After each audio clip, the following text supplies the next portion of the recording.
There is a Jim Holmes of Aurora, Colorado page on the Colorado Tea Party site as well, talking about him joining the Tea Party last year.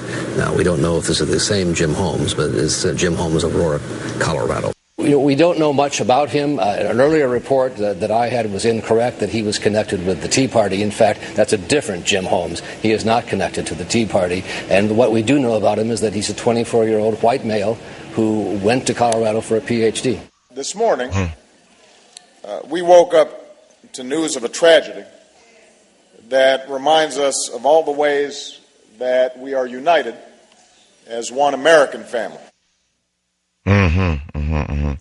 Well, there's nothing that you could say about this that hasn't been said except, who do you most blame for this tragedy? Does this shake your faith in God? I mean, what if you're a parent of one of those children and you're a Bible-believing individual? Does this shake your faith, or do you think this is God's hand? Also, the question is, what medication was the shooter on?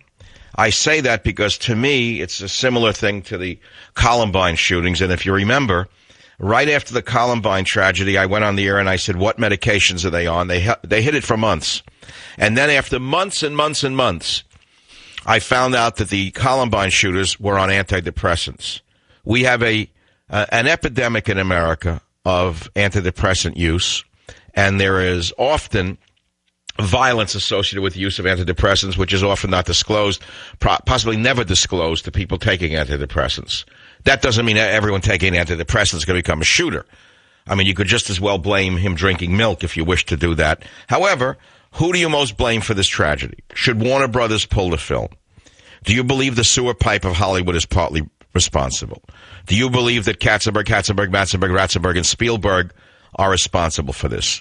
Do you believe that there should be some kind of self-censorship by Katzenberg, Ratzenberg, and Spielberg? How could you not ask yourself if the violence in this film had anything to do with this jerk, this crazy killer? Because he said he was acting out the Joker from the film. He dyed his hair like the Joker in the film. He wore certain body pieces, or costume pieces that matched the film. He said it. The killer himself, Aurora Dark Knight suspect James Holmes, said he was the Joker. Say the cops. He says he was the Joker.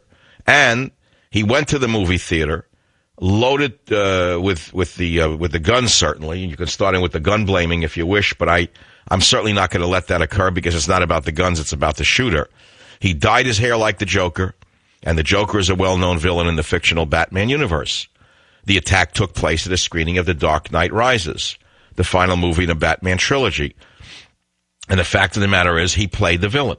And so I ask you, Hatzenberg, Matzenberg, Ratzenberg, Katzenberg, and Vatzenberg, are they responsible? They put out one violent movie after another. They have no consciousness as to what people think about such movies and their effects upon people, nor do they care. To me, it's like selling drugs.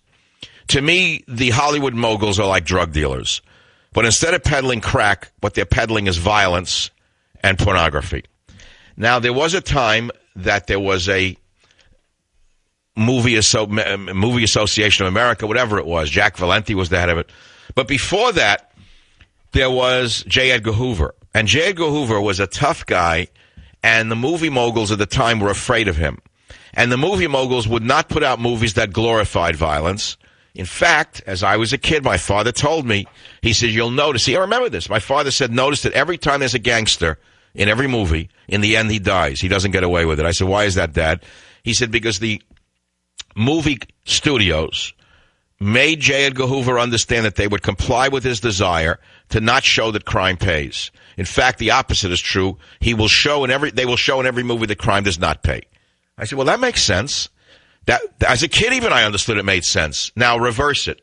Now, after the 60s, Katzenberg, Matzenberg, Ratzenberg, and Spielberg have made every movie without exception show that crime, in fact, does pay, that leading a straight life is for rubes, and that only perversion and crime pay in this society.